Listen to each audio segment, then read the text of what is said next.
नमस्कार साथियों, VTR education के यूट्यूब चैनल पर सभी साथियों का स्वागत है। आज हम बात करने वाले हैं राजस्थान सीईटी 2026 से रिलेटेड। जैसा कि आपको स्क्रीन पर भी देखने को मिल रहा होगा, राजस्थान सीईटी 2026 अब पास करना हुआ कठिन। जो नए नियम हो जारी हो चुके हैं, इससे रिलेटेड आपके एग्जाम डेट से रिलेटेड हम बात करते हैं। राजस्थान कर्मचारी चयन बोर्ड की तरफ से कुछ अपडेट दिया गया है सीईटी एग्जाम 2026 से रिलेटेड, इसके बारे में हम बात करते हैं। इससे पहले हम बात करेंगे जो राजस्थान में जो सीईटी का जो एग्जाम लगता है, समान पात्रता का जो टेस्ट लगता है, वो दो लेवल पे लगता है, 12th लेवल पे और ग्रेजुएशन लेवल पे। जिस भी स्टूडेंट ने यदि ग्रेजुएशन कर रखी है तो उसे दोनों फॉर्म फिल करना है, ग्रेजुएशन लेवल वाला भी 12th लेवल वाला। कोई भी स्टूडेंट ऐसा ना करे, यदि किसी स्टूडेंट ने ग्रेजुएशन कर रखा है और ग्रेजुएशन वाला पेपर ही वो आपका फॉर्म फिल कर दे, जो भी कोई वैकेंसी ग्रेजुएशन लेवल पे आएगी तो ग्रेजुएशन सीईटी मान्य होगी। कोई वैकेंसी यदि 12th बेस पे आएगी तो उसके लिए 12th बेस वाली जो आपकी सीईटी है वही मान्य होगी। कोई स्टूडेंट ऐसा ना करे कि उसने ग्रेजुएशन कर रखा है और वो एक ही फॉर्म लगा दे ग्रेजुएशन वाला। आगे बात समझ, यदि कोई स्टूडेंट 12th कर रखा है तो उन्हें ओनली फॉर आपका 12th वाला जो सीईटी है उसका फॉर्म फिल करना है, और यदि कोई ग्रेजुएशन कर रखा है तो उसे दोनों फॉर्म में जो फिल करना है। अब हम बात करते हैं जो आपके नए नियम जारी किए गए हैं उससे रिलेटेड। मैं बात कर रहा हूँ राजस्थान सीईटी 2026 अब पास करना हुआ कठिन। जो नए नियम हो जारी हो चुके हैं, आपका जो सीईटी का जो पेपर लगता है वो 2 स्तरों पे लगता है। सबसे पहले तो हम बात करेंगे पेपर। आपके जो पेपर होंगे उसके अंदर 150 क्वेश्चन आएंगे और 300 मार्क्स के होंगे, ठीक है ना। आगे बात समझे, पहले इसके अंदर ये नियम था कि आपको ओनली फॉर 40% नंबर लाना अनिवार्य था। यदि किसी स्टूडेंट के 40 नंबर अंक आ गई तो सीईटी पास कर लेगा।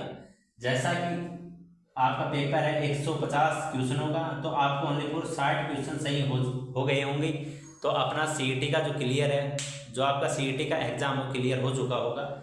इसके बाद में बात करेंगे जो अब आपके जो नए नियम जारी होने वाले हैं, आपके जो नए नियम है लागू होने वाले हैं, इससे रिलेटेड आलोक राज जी ने एक बार ट्वीट किया था सीईटी एग्जाम 2026 से रिलेटेड कि आगामी जो सीईटी का जो एग्जाम 2026 के अंदर आयोजित होगा उसके अंदर मिनिमम जो मार्क्स होंगे वो 60% रखे जाएंगे। जैसा आपके 150 मार्क्स का कोई पेपर होगा सीईटी का, इसके अंदर आपको 90 क्वेश्चन सही होने जरूरी है। यदि किसी स्टूडेंट के 90 क्वेश्चन सही होंगे तो ही वो सीईटी का पास जो आपका एग्जाम है क्लियर कर पाएगा।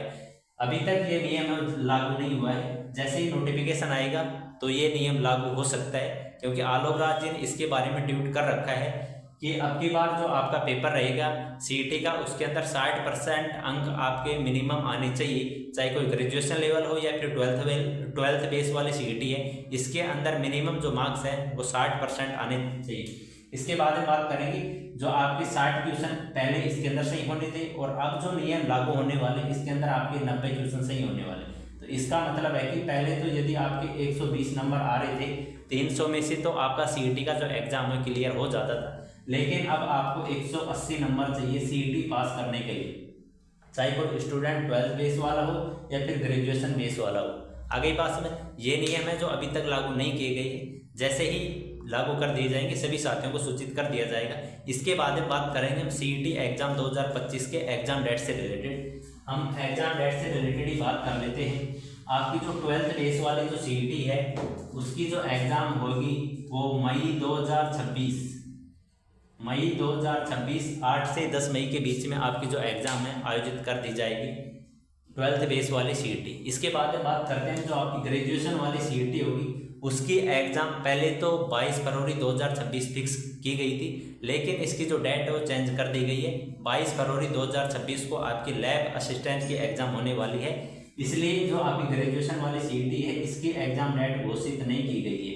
जैसे ही इसकी एग्जाम डेट घोषित की जाएगी सभी साथियों को सूचित कर दिया जाएगा, लेकिन सभी साथी अपनी तैयारी को स्टार्ट जरूर से कर दें, क्योंकि पहले वाला जो नियम है वो नियम नहीं रहने वाला है। आपको 60% नंबर लाना जरूरी है। इसके बाद में एक ट्वीट और किया था आलोक राज जी ने कि ये पहले वाली जो सीईटी थी उसके अंदर 1 साल की वैधता थी, लेकिन अब जो आगामी सीईटी होगी 2026 के अंदर इसकी जो वैलिडिटी होने वाली है वो 3 साल की रहने वाली है। इसके बारे में भी आलोक राज जी ने ट्वीट कर रखा है। आगे बात करें तो ये थी आज की अपडेट राजस्थान सीईटी 2026 से रिलेटेड।